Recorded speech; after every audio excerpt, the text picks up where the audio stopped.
Hello दोस्तों, welcome to super coaching IAS by text book. I am Sonpriya. मैं text book के platform पे UPSC civil services के लिए आपकी history and art and culture की क्लासेस लेती हूँ। This is my Telegram ID Sonpriya ma'am text book. यहाँ पे आपको मेरी सारी क्लासेस का लिंक जो यूट्यूब पे होती हैं, इसके अलावा करंट अफेयर्स वीडियोस का, स्ट्रेटेजी सेशंस का एंड कोई भी इंपॉर्टेंट अपडेट होगा यूपीएससी एग्जाम से रिलेटेड, वो सब आपको यहाँ पे मिल जाएगा। तो आप चाहें तो ये चैनल ज्वाइन कर सकते हैं। दोस्तों, आज हम बात करने वाले हैं आपके जनरल स्टडीज में हिस्ट्री या इतिहास का जो सिलेबस है उसे आप कैसे कवर करें, अ कंप्लीट स्ट्रेटेजी। अब मेरा मानना है कि इस स्ट्रेटेजी के बाद में आपको कहीं और छानने की जरूरत नहीं पड़ेगी। तो हम लोग डिस्कस क्या क्या करने वाले हैं यहाँ पे।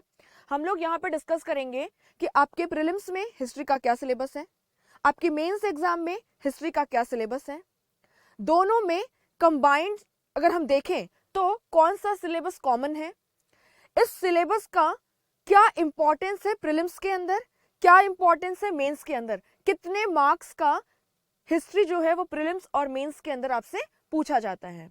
इसके अलावा हम लोग डिस्कस करेंगे कि प्रीलिम्स के लिए आपको कौन कौन से बुक्स को रेफर करना है, कौन कौन सी एनसीईआरटी पढ़नी है, कौन सी ओल्ड एनसीईआरटी, कौन सी न्यू एनसीईआरटी। सिमिलरली मेंस के लिए आपको सिलेबस के अकॉर्डिंग कौन सी बुक्स आपकी प्रीलिम्स से मैच करती हुई रहेंगी एंड कौन सी बुक्स ऐसी हैं जो आपकी मेंस में आपको स्पेसिफिकली पढ़नी पड़ेंगी कुछ एडिशनल टॉपिक्स के वजह से। डिस्कस ऑल दिस एंड इसके बाद में मैं आपको कंप्लीटली बताऊंगी कि चलो ठीक है, सिलेबस हो गया है ना, उसको हमने अंडरस्टैंड कर लिया, हमने बुक्स लिस्ट को देख लिया and then we will discuss कि हमें हिस्ट्री का जो सिलेबस है इसको कॉम्प्रिहेंसिवली कवर कैसे करना है ना, कॉम्प्रिहेंसिवली कवर कैसे करना है कि हम एटलीस्ट हिस्ट्री के प्रीलिम्स और मेंस में जो क्वेश्चंस हैं उनमें अपना बेस्ट दे पाएं एंड जो बेस्ट स्कोर यूपीएससी प्रोवाइड कर रहा है वो हमारा हो। ठीक है, so let's begin. This is the syllabus of prelims. ये आपकी जो प्रारंभिक परीक्षा होती है यूपीएससी सिविल सर्विसेज की, उसका सिलेबस है। मैंने यूपीएससी के नोटिफिकेशन से सीधा इसका स्क्रीनशॉट लिया है। अगर आप यहाँ पे ध्यान से देखें तो आपको देखने को मिलेगा कि हिस्ट्री का जो सिलेबस है वो यहाँ पे है। This is the syllabus. History of India, ध्यान से पढ़िएगा, history of India and Indian national movement, Bharat का इतिहास एंड भारतीय राष्ट्रीय आंदोलन। This is your syllabus. अब होता क्या है, यूपीएससी ने एक लाइन में लिख दिया है बट हमें इसको थोड़ा सा डिटेल में देखना है। लेट्स सी, बट उसके देखने से पहले एक चीज देख लेते हैं। जब हम कुछ नई चीज करना चाहते हैं तो हमारा दिमाग जो है उसे हमें समझाना पड़ता है कि भाई ये तेरे लिए इंपॉर्टेंट है, लॉन्ग टर्म में काम आएगा, तेरे को आईएएस बनाएगा, है ना। तो हमें ये समझना कैसे है, आप यहाँ पे देख सकते हैं। अगर मैं आपको प्रीलिम्स की बात करूं तो प्रीलिम्स का आपका ये जो सिलेबस है हिस्ट्री ऑफ इंडिया, इसके अंदर 3 पिलर्स आते हैं। हिस्ट्री ऑफ इंडिया बोलते से आपको एंशिएंट हिस्ट्री, मिडीवियल हिस्ट्री यानी प्राचीन कालीन भारत, मध्यकालीन भारत, मॉडर्न इंडिया क्योंकि उसमें लिखा हुआ है इंडियन नेशनल मूवमेंट, भारतीय राष्ट्रीय आंदोलन, तो मॉडर्न इंडियन हिस्ट्री जो है आपकी आधुनिक भारत का इतिहास वो। एंड इन तीनों पीरियड्स में जो आर्ट एंड कल्चर के अंदर कला और संस्कृति में जो विकास हुआ उसके बारे में, ये आपका कॉम्प्रिहेंसिव सिलेबस बनता है। Ancient history, medieval history, modern Indian history and art and culture, इतना आपसे प्रीलिम्स में पूछते हैं। अगर आप यहाँ पे देखो तो ऑन एन एवरेज आपसे मैंने 2018 से लेकर के 2022 तक पूरा डेटा कवर किया है। अगर आप इन 5 सालों के अंदर देखें तो आपको देखने को मिलेगा एंशिएंट हिस्ट्री के लगभग 4 क्वेश्चन होते हैं, मिडीवियल हिस्ट्री के 3 क्वेश्चंस होते हैं, मॉडर्न हिस्ट्री के 8 क्वेश्चंस होते हैं, वेरी इंपॉर्टेंट है ना। और इन तीनों के मिला के जो आर्ट एंड कल्चर के क्वेश्चंस हैं वो आपके 4 क्वेश्चंस होते हैं। अगर आप इनको गिनेंगे तो आपको ऑन रफ देखो तो 17-18 क्वेश्चंस के आसपास है ना। तो यूपीएससी प्रीलिम्स में आपके 17 से 18 क्वेश्चंस जो हैं वो आपके हिस्ट्री से आते हैं। Out of how much, total questions जो हैं वो आपके 100 होते हैं। आप सोचिए 100 क्वेश्चंस में से 17 से 18 क्वेश्चन आपके यूपीएससी प्रीलिम्स में हिस्ट्री से आ रहा है। एंड कट ऑफ कितना जाता है, लगभग 110 के आसपास, लगभग 110 के आसपास आपका प्रीलिम्स का कट ऑफ जाता है। एंड यहाँ पे आपको एक चीज नोटिस करनी होगी, यूपीएससी के ये जो 100 क्वेश्चंस होते हैं इन 100 क्वेश्चंस में हर क्वेश्चन 2 नंबर का होता है, तो 200 नंबर का पेपर होता है आपका। अब मैंने कहा आपका जो कट ऑफ है वो 110 के आसपास जाता है, 200 में से 110, यानी आपको 55 क्वेश्चंस करेक्ट करने होते हैं। तो सोचिए हिस्ट्री जिसमें 17 से 18 क्वेश्चन आ रहे हैं, अगर इस 17-18 में से आपने 15 क्वेश्चंस भी ठीक कर दिए तो 55 में से आपके 15 तो करेक्ट हो गए, 40 से ही बचे बाकी सब्जेक्ट्स के लिए, है ना, polity, current affairs, economics, rest of the subject. तो दिस इज वेरी इंपॉर्टेंट, आपको इस चीज पे बहुत गौर फरमाना होगा कि हिस्ट्री पढ़ना क्यों जरूरी है। जिन लोगों को हिस्ट्री बोरिंग लगती है स्पेशली उनके लिए।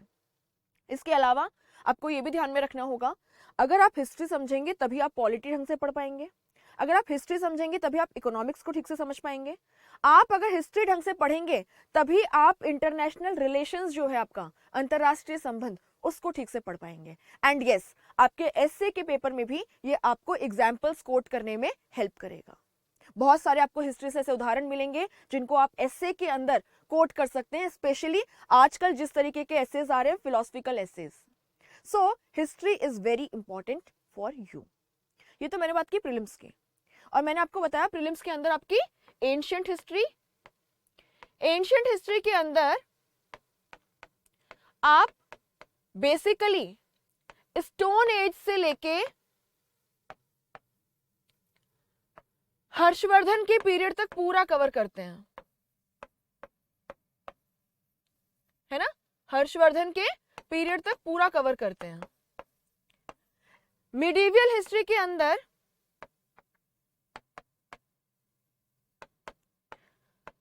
हम लोग ट्राइपार्टाइट स्ट्रगल, आप इतिहास में पढ़ेंगे जब डिटेल में पढ़ेंगे, ट्राइपार्टाइट स्ट्रगल या त्रिदलीय संघर्ष, यहां से लेके ब्रिटिशर्स जब इंडिया में आए तब तक का पूरा पोर्शन कवर करते हैं। बेसिकली आए भी नहीं कहूंगी, मैं कहूंगी कि ज्यादा सुटेबल टर्म होगा जब ब्रिटिशर्स ने अपना एक्सपेंशन शुरू किया, यानी 1750s तक का पूरा पीरियड यहां कवर होगा। एंड मॉडर्न इंडियन हिस्ट्री के अंदर, मॉडर्न इंडियन हिस्ट्री के अंदर आपको 1750s से लेके आजादी तक का पूरा जो टाइम है 1947 तक का, वो कवर करना है।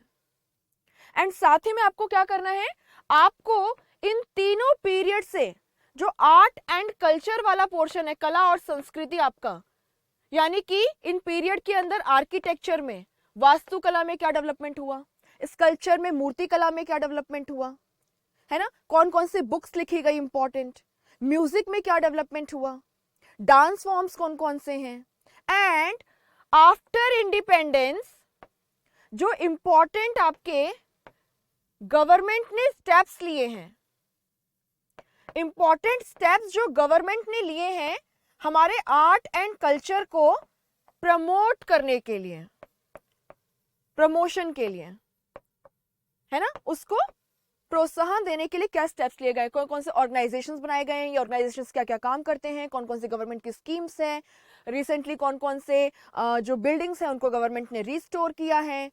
तो ये सारा पोर्शन अगर आप देखेंगे तो आपका आर्ट एंड कल्चर का हिस्टोरिकल बैकग्राउंड को आपको कनेक्ट करना है करंट में जो इवेंट्स चल रहे हैं उनसे। जैसे ही किसी इंपॉर्टेंट पर्सनैलिटी को, कोई भी इंपॉर्टेंट ऑफिशियल है, हमारे प्रधानमंत्री हैं, कोई भी कोट करता है, आपको तुरंत नोट कर लेना है कि इस पर्सनैलिटी के बारे में एग्जाम में क्वेश्चन बनता है। कोई अगर जैसे कि हमने बिल्डिंग जो है उसके लिए आर्कियोलॉजिकल सर्वे ऑफ इंडिया ने उसको रिस्टोरेशन का प्लान बनाया है, वो बिल्डिंग बहुत ही खराब हालत में थी, उसको सुधारने का, तो आपको वो बिल्डिंग का इतिहास जो है आपके लिए इंपॉर्टेंट हो जाता है। These are some of the examples, तो आपको ये कवर करना है। मैं इसकी आपको बुक लिस्ट बताऊंगी, लेकिन उससे पहले एक बार हम लोग मेंस का सिलेबस देख लेते हैं। अगर आप हिस्ट्री का मेंस का सिलेबस देखो तो इतना बड़ा सा है ना, इतना बड़ा सा है। इसके अंदर पहला अगर हम देखें तो इंडियन आर्ट एंड कल्चर के बारे में लिखा हुआ है कि आपको करना क्या है, आपको यहाँ पे जो सेलिएंट एस्पेक्ट्स है, मतलब कि मेन फीचर्स, यहाँ पे बहुत ही क्लियर हो गया कि आपको पीएचडी नहीं करनी है इनके अंदर, है ना, आपको इस टॉपिक के अंदर पीएचडी नहीं करनी, आपको मेन फीचर्स पता होना चाहिए। किस चीज के? आर्ट फॉर्म्स के। अब यहाँ पे जैसे उसने आर्ट फॉर्म्स बोला, आपको क्लियर हो जाना चाहिए कि यहाँ पे हम लोग क्या क्या पढ़ेंगे। मैं आपको डिटेल में थोड़ा सा बता देती हूँ।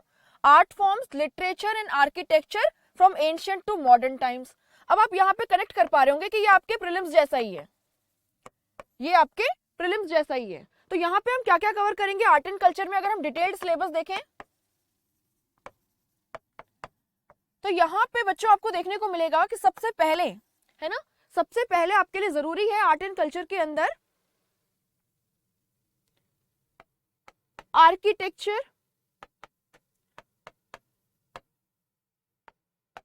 यहाँ पे हम लोग एंशिएंट पीरियड में Harappan architecture, Mauryan architecture, Gupta architecture, south Indian temple architecture, medieval period का आर्किटेक्चर, मॉडर्न पीरियड का आर्किटेक्चर, सारा वास्तुकला वाला पोर्शन हम लोग कवर करेंगे। इसके बाद में यहाँ पे हम लोग पेंटिंग्स, चित्रकला जो है ना, एंशिएंट पीरियड में अजंता एलोरा की पेंटिंग्स के बारे में हम बात करेंगे। मिडीवल पीरियड में पेंटिंग्स में क्या डेवलपमेंट हुआ, राजपूत पीरियड में पेंटिंग में क्या डेवलपमेंट्स हुआ, कौन कौन सी फोक पेंटिंग्स बहुत फेमस हैं, किन किन पेंटिंग्स को जीआई टैग्स मिला हुआ है, ये सब हम यहाँ पे कवर करेंगे। Very important from the perspective of exam. Architecture हो गया, पेंटिंग्स हो गई, स्कल्पचर मेकिंग, मूर्ति कला का एंशिएंट पीरियड से लेके मॉडर्न पीरियड तक क्या क्या डेवलपमेंट हुआ है, स्कल्पचर मेकिंग। हम यहाँ पे dance, specially classical dance, folk dance, music, basics of music, Hindustani music, Carnatic music, drama, है ना, ड्रामा, ये पोर्शन बेसिकली आपको मोटा मोटा कवर करना है। फिर उसने आपको कहा है लिटरेचर, लिटरेचर के अंदर आपको क्या करना है, and yes one more point, religion, religion या धर्म, जो चाहे फिर वो आपका हिंदुइज्म हो गया, जैनिज्म, बौद्धिज्म हो गया, इस्लाम हो गया, क्रिश्चियनिटी हो गया, सिख धर्म के बारे में हो गया, भक्ति आंदोलन हो गए, सूफी मूवमेंट हो गया, ये सब आपका यहाँ पे कवर होगा। This is the basics that you need to do for your exam. Literature, books and authors, prelims के लिए आपको यहाँ पे फैक्चुअल कि ठीक है ये बुक एंशिएंट में लिखी, इसने लिखी और इस बुक का थीम क्या है, इतना करना होता है। मेंस में आपको वो लिटरेचर या साहित्य से कैसे क्वेश्चन पूछता है कि साहित्य के अंदर over a period of time कैसे चेंजेस आए, थीम्स में क्या बदलाव आया, जो डिस्क्रिप्शन स्टोरी के अंदर इन लिटरेचर्स में लिखा हुआ है उसमें हमें क्या चेंज मिला, कैसे ये लिटरेचर जो है ये एक तरीके से, जैसे एंशिएंट पीरियड में कुछ लिटरेचर की किताबें लिखी गई डिफरेंट पीरियड्स में, फिर मिडीवियल में लिखी गई, फिर मॉडर्न में लिखी गई, एंड कहीं ना कहीं लिटरेचर जो है कहा जाता है वो सोसाइटी का मिरर होता है, क्योंकि उसमें सब कुछ बताया जाता है कि सोसाइटी की social conditions, economic conditions, political conditions कैसी हैं, लोगों का जीवन कैसा है, लोग क्या पसंद करते हैं, क्या खाते हैं, क्या पहनते हैं। सो लिटरेचर जो है they are the mirror of the society, ये समाज का प्रतिबिंब होता है। ये कैसे पता चलेगा आपको, आप बुक्स एंड ऑथर्स पढ़ेंगे, इनके थीम्स पढ़ेंगे, एंड जब आप इनको कनेक्ट करना शुरू करेंगे, अच्छा एंशिएंट पीरियड में जैसे जैसे डेवलपमेंट हुआ लिटरेचर में भी हमें चेंजेस देखने को मिलता है, ऐसे क्वेश्चंस मेंस में आते हैं एनालिसिस वाले।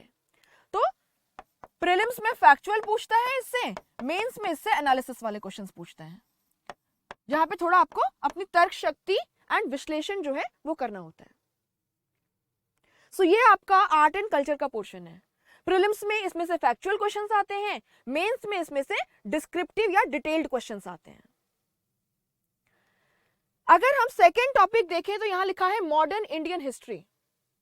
अब आप मेरे से ये बात कनेक्ट कर पा रहे होंगे कि जैसे आर्ट एंड कल्चर का पोर्शन प्रीलिम्स से सिमिलर है, वैसे ही मॉडर्न इंडियन हिस्ट्री का, एंड जो आपका थर्ड टॉपिक है फ्रीडम स्ट्रगल, फ्रीडम स्ट्रगल, आजादी के लिए जो संघर्ष था, ये आपके मॉडर्न इंडियन हिस्ट्री का हिस्सा है।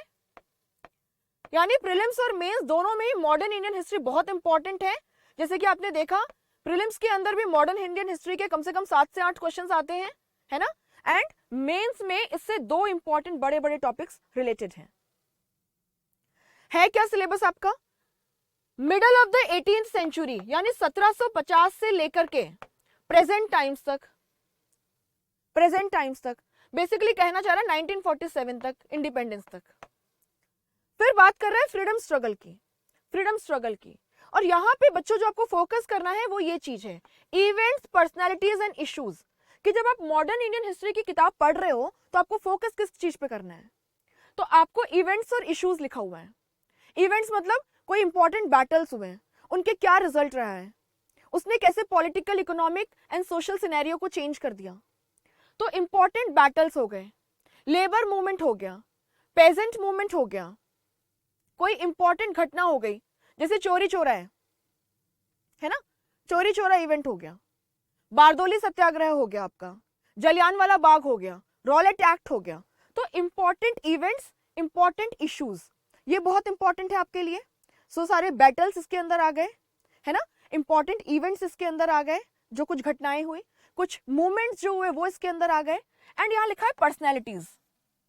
पर्सनैलिटीज तो इंडियन नेशनल मूवमेंट की जितनी भी इंपॉर्टेंट पर्सनैलिटीज हैं वो आपको पढ़नी है, वो आपको पढ़नी है। चाहे फिर वो दादा भाई नौरोजी हो गए, फिर वो गांधी हो गए, जवाहरलाल नेहरू हो गए, सरदार वल्लभ भाई पटेल हो गए, राजगोपालचारी हो गए।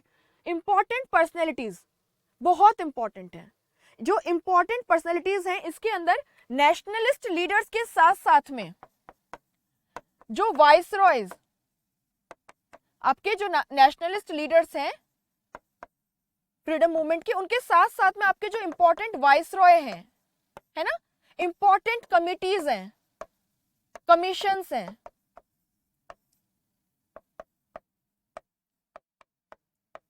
ये बहुत इंपॉर्टेंट है आपके लिए। This is very important. Important committees, commissions, this is very important. So आपको करना यही है, इंपॉर्टेंट बैटल्स पढ़ लिया, इंपॉर्टेंट घटनाएं पढ़ ली, है ना, important labour movement, peasant movement, इसके साथ साथ में हमने इंपॉर्टेंट नेशनलिस्ट लीडर्स, उनका क्या कंट्रीब्यूशन रहा, वाइसरॉयज, उनके टाइम पे क्या इंपॉर्टेंट डेवलपमेंट्स हुए, एंड कमिटीज और कमीशंस, ये किस फील्ड में बनाए गए, इन्होंने क्या काम किया, इन कमिटीज के रिकमेंडेशंस ने कैसे नेशनल मूवमेंट को अफेक्ट किया या नेशनल सिनेरियो को चेंज किया। फ्रीडम स्ट्रगल में भी इन्होंने क्या कहा है कि आपको फ्रीडम स्ट्रगल के वेरियस स्टेजेस पढ़ने हैं। कैसे पहले नॉन कोऑपरेशन मूवमेंट आया, है ना, फिर उसके बाद में आपका सिविल डिसोबीडियंस मूवमेंट आया, सविनय अवज्ञा, और फिर क्विट इंडिया मूवमेंट, भारत छोड़ो आंदोलन। और अब आपको क्या देखना है, ये जो फ्रीडम स्ट्रगल गांधी के आने के बाद शुरू हुआ है नॉन कोऑपरेशन मूवमेंट से, इसमें डिफरेंट पार्ट्स जो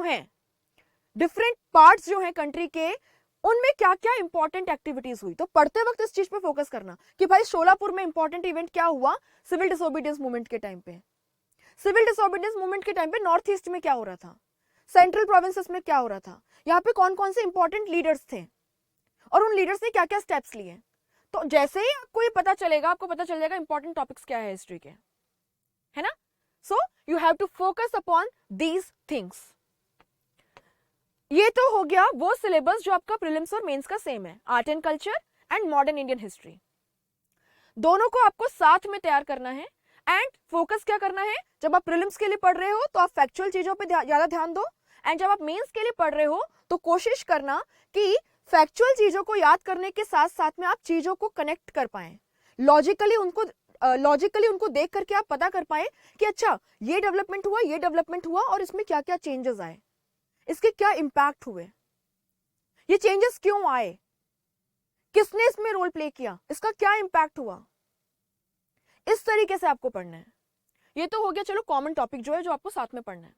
अब दो टॉपिक्स ऐसे हैं जो आपके प्रीलिम्स में जनरली नहीं पूछे जाते, मेंस के टॉपिक हैं। वो क्या है, पोस्ट इंडिपेंडेंस इंडिया, आजादी के पश्चात भारत, एंड दूसरा है हिस्ट्री ऑफ द वर्ल्ड यानी वर्ल्ड हिस्ट्री। अब बच्चों यहां पे थोड़ा सा फोकस कीजिएगा, जो मेंस स्पेसिफिक सिलेबस है आपका पोस्ट इंडिपेंडेंस का, पोस्ट इंडिपेंडेंस या आजादी के पश्चात भारत जो है उसके अंदर आप 1947 से लेके प्रेजेंट टाइम्स तक का जो पोर्शन है वो कवर करेंगे, राइट।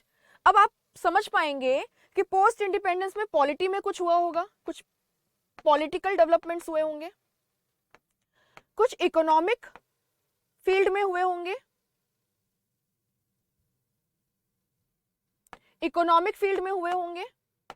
एंड कुछ आपके डेवलपमेंट्स जो हैं वो सोशल एरिना में हुए होंगे, एंड साथ ही में कुछ developments immediately after partition, immediately after partition. तो देश जब आजाद हुआ तो विभाजित भी हो गया, तो आपको यहां पे फोकस करना है इमीडिएटली आफ्टर पार्टीशन क्या क्या प्रॉब्लम थी।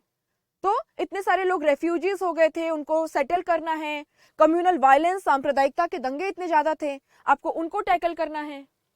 एंड आपके सामने बहुत बड़ी चुनौतियां हैं, आपको यहाँ पे डेमोक्रेटिक सेटअप एस्टेब्लिश करना है। लोग 50% से भी ज्यादा जनसंख्या पॉवर्टी के अंदर रह रही थी, उसको सुधार करना है। एजुकेशन, हेल्थ, एग्रीकल्चर सब कुछ बहुत पिछड़ा हुआ है, आपको इन एरियाज के अंदर काम करना है। आपको वुमेन, आपको जो डिप्रेस्ड क्लासेस है, इनके अपलिफ्टमेंट के लिए काम करना है।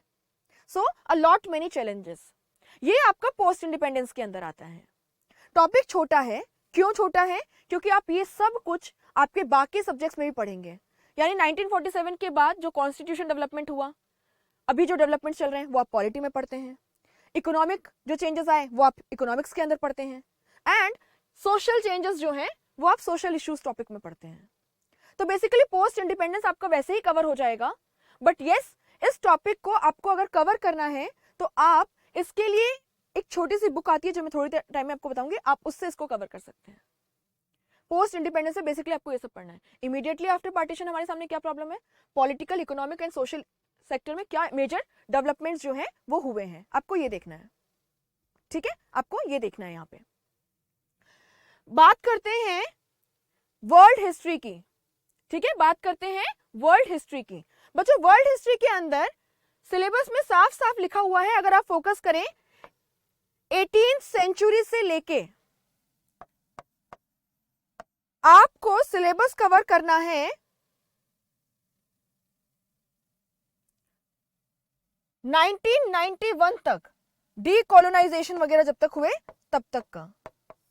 वर्ल्ड हिस्ट्री में बेसिकली जो हम सिलेबस कवर करते हैं वो इंडस्ट्रियल रिवॉल्यूशन से शुरू होता है। आप यहां देख सकते हैं, मैं यहां पे आपको बना के दिखा देती हूं।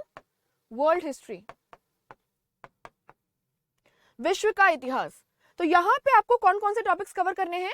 यहां पे आपको मेजरली इंडस्ट्रियल रिवॉल्यूशन, इसके बाद में आपको American revolution, French revolution, Russian revolution, आपको वर्ल्ड वॉर 1, वर्ल्ड वॉर 2 और इनसे जुड़े हुए कुछ इवेंट्स, एंड इसके बाद में cold war and Soviet Russia का डिसइंटीग्रेशन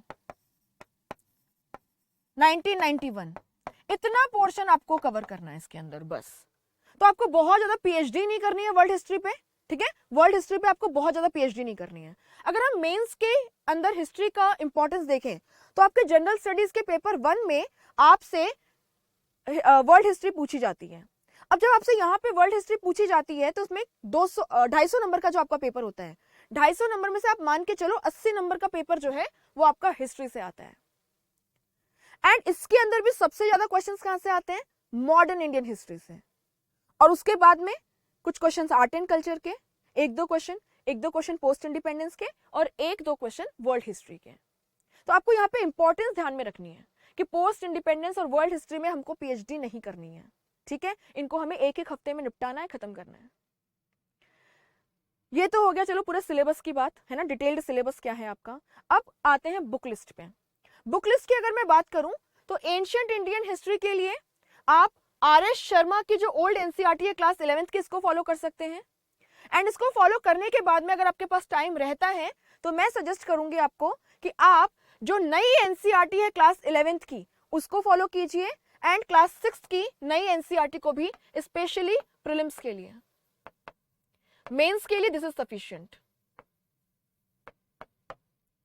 अगर मैं मिडिवल इंडियन हिस्ट्री की बात करूं तो one book is there, Satish Chandra, old NCERT of class 11th। ठीक है, सतीश चंद्रा के द्वारा लिखी गई मिडिवल इंडियन हिस्ट्री की ओल्ड एनसीईआरटी है क्लास 11th की, आप इसको फॉलो कर सकते हैं। एंड आप चाहें तो जो नई एनसीईआरटी है थीम्स, उसको आप पढ़ सकते हैं प्रीलिम्स के लिए। Otherwise this book is more than sufficient. Modern Indian history के लिए आपके पास दो किताबें हैं, एक स्पेक्ट्रम पब्लिकेशन की a brief history of modern India, और दूसरी बिपिन चंद्रा की हिस्ट्री ऑफ मॉडर्न इंडिया।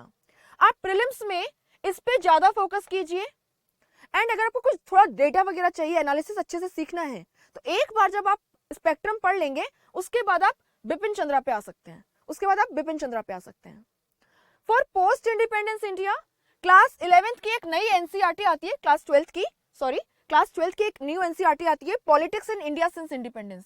इस किताब को आप रेफर कर सकते हो। वर्ल्ड हिस्ट्री के लिए अगर हम बुक रेफरेंसेस देखें तो एक 9th क्लास की और 10th क्लास की ओल्ड एनसीईआरटीज हैं। स्टोरी ऑफ सिविलाइजेशन, हमारी सभ्यता की कहानी, यहाँ पे आपको आईआर से शुरू करना है और यहाँ पे आपको 1991 में सोवियत रशिया के डिसइंटीग्रेशन पे रुक जाना है। This books are more than sufficient. इसके अलावा आप यूट्यूब पे जो हमारी प्लेलिस्ट है उसको फॉलो कर सकते हो जाएगा। इतने बुक रिसोर्सेस और प्लेलिस्ट को फॉलो करने से you will cover most of the syllabus, you will cover more of the syllabus. अब क्वेश्चन आता है हाउ टू अप्रोच हिस्ट्री, कि हम हिस्ट्री को अप्रोच कैसे करें, है ना, हाउ टू अप्रोच हिस्ट्री। तो देखो जैसे कि मैंने आपको बहुत क्लियरली बोला, आज हमने सिलेबस डिस्कस किया, तो आप डिटेल्ड सिलेबस को एक बार देख लो और सिलेबस की जो एक कॉपी है उसका प्रिंट आउट निकलवा के प्लीज अपने स्टडी टेबल पे रख लो। Keep referring to it. जैसे जैसे सिलेबस देखोगे पता रहेगा कि यही पढ़ना है, यहाँ से यहाँ वहां नहीं जाना है ना, इतना ही पढ़ना है। दूसरा क्या है, stick to the standard book list. और आपको जो ये स्टैंडर्ड बुक लिस्ट बताइए ना, प्लीज इसी को पढ़िए। जब आप एक यहाँ सुन रहे हैं, दूसरे प्लेटफॉर्म पे सुन रहे हैं, फिर आपके पास हजारों किताबें हो जाएंगी हिस्ट्री की, और हिस्ट्री में पीएचडी कर लोगे, है ना। हिस्ट्री में पीएचडी नहीं करनी है, सब सब्जेक्ट्स पढ़ने हैं, सबको इक्वल आपको एम्फेसिस करना है, इक्वल वेटेज है एग्जाम के अंदर। तो आपको करना क्या है, प्लीज एक बार आपने डिटेल सिलेबस पढ़ लिया, उसकी कॉपी रख ली, उसके बाद में आपको ये जो बुक लिस्ट दी है इसी पे आपको स्टिक करना है, चेंज नहीं करना है आपको बार बार। एक बार पहले बेसिक्स तो कर लो। तीसरा, अब आपको क्या करना है, देखो ये तो बेसिक हो गया कि आप किसी वॉर में जा रहे हैं, आपको उस वॉर की इंपॉर्टेंस बता दी गई है कि इतनी इंपॉर्टेंस है। जैसे हिस्ट्री, आप यूपीएससी में जा रहे हैं, मैंने आपको बताया यूपीएससी के साथ में आप जब एग्जाम लिख रहे हो, it is like a war. अब इस वॉर के अंदर आपको पता होना चाहिए कि यार ये हो सकता है, तो आपको सिलेबस पता चल गया, आपको सिलेबस पता चल गया। एक बार आपको सिलेबस पता चल गया तो अब आपको पता होना चाहिए कि ठीक है, आपको कुछ इंपॉर्टेंट टिप्स एंड ट्रिक्स मैं दे रही हूँ यहाँ पे, तो कि आप ना इस वॉर को अगर जीतना चाहते हो तो आप ये अप्रोच फॉलो करो, ये तो मैंने आपको दे दिया। बट आपको साथ में सामने जो एनिमी है, यहाँ पे यूपीएससी का जो एग्जाम सेटर है वो आपका एनिमी है, तो आपको पता होना चाहिए कि वो पेपर में क्या कैसे क्वेश्चंस बनाता है। एंड ट्रस्ट मी, हम कितना भी बोले कि यूपीएससी रैंडमली पेपर बनाता है, पर ऐसा है नहीं, ठीक है, ऐसा है नहीं। आप देखोगे हर साल कुछ इंपॉर्टेंट टॉपिक से उन्हीं से क्वेश्चंस उठाए जाते हैं। सो इफ अगर आप ये कर पाए तो then you will benefit a lot, ठीक है। सो प्रीवियस ईयर्स के क्वेश्चन पेपर्स को देखना है और इनको एनालिसिस करना है कि इसमें ओवरलैपिंग टॉपिक्स कौन कौन से हैं। और उसके बाद में जैसे मैंने आपको बताया, सिलेबस हो गया आपके पास में बुक लिस्ट हो गई, आपने प्रीवियस ईयर्स के क्वेश्चन पेपर्स को देख के समझ लिया कि सामने वाले की स्ट्रेंथ क्या है। And now you have to start working, आपको काम करना शुरू करना है। बहुत बातें हो गई, तो आप पढ़ना शुरू करेंगे। पहले जो प्रीलिम्स और मेंस के कॉमन टॉपिक्स है जो मैंने आपको बताया, Indian history, ancient, medieval, modern and आपका आर्ट एंड कल्चर, वो आप कवर कर लो, और फिर आप post independence and world history पे जाओ। आगे आता है, बहुत सारे लोगों को डेट्स याद करने में एक प्रॉब्लम होती है। बच्चों मेरी बात ध्यान से सुनना, आप मेरे लेक्चर्स को देख लो यूट्यूब की प्लेलिस्ट में, मैं आपको गारंटी दे सकती हूँ अगर आप कहानी के फॉर्म में पढ़ेंगे, एक लिंक बनेगी आपकी, तो आपको यहाँ पे डेट्स जो है वो मेमोराइज करने में कोई प्रॉब्लम नहीं होगी। सो आपको लॉजिकली पढ़ना है, आपको कनेक्ट करके पढ़ना है, एक स्टोरी फॉर्मेट में पढ़ना है, आपको रटना नहीं है, चीजों को रटना नहीं है।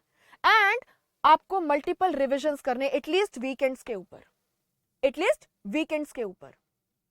ये सब करने के अलावा आपको क्या करना है, जब एक बार आप टॉपिक को, बेसिक को, फाउंडेशन कवर कर लेते हैं, तो आपको एमसीक्यूज और यूपीएससी के जो प्रीवियस ईयर्स के क्वेश्चंस पेपर्स हैं उनको मेंस और प्रीलिम्स दोनों को सॉल्व करना शुरू करना है। फिर आपको, अगर आप कोई कोचिंग में जुड़े हुए हैं, आप किसी मेंटोर से जुड़े हैं, किसी दोस्त के साथ प्रिपरेशन करते हैं, तो उनसे आप थोड़ा सा फीडबैक लीजिए, आप खुद सेल्फ एनालिसिस कीजिए कि आपकी स्ट्रेंथ क्या है, आपकी वीकनेसेस क्या है, और फिर अपनी वीकनेसेस पे काम कीजिए। 2-3 बार अगर एग्जाम में जाने से पहले आपका अच्छा सा रिवीजन हो गया तो ट्रस्ट मी, है ना, trust me, no one can stop you from, at least I can vouch for it, completing the history questions in a correct manner. आपकी एक्यूरेसी बहुत अच्छी हो जाएगी, ठीक है। And yes, soon I will be coming with prelims और mains के जो सबसे इंपॉर्टेंट टॉपिक्स हैं उनकी लिस्ट। So stay tuned. जिन लोगों ने चैनल सब्सक्राइब नहीं किया है कर लीजिए, आपको बहुत फायदा होगा। मैं आपको पिछले 10 साल का जो प्रीलिम्स और मेंस के पेपर्स हैं उनका एनालिसिस करके बताऊंगी कौन कौन से इंपॉर्टेंट टॉपिक्स हैं और आपको कहाँ फोकस करना है। तब तक जितना बताया उतना कवर कीजिए। Thank you so much and do not forget to like share the video if you have enjoyed it and आपको लगता है कि आपके लिए बेनिफिशियल है।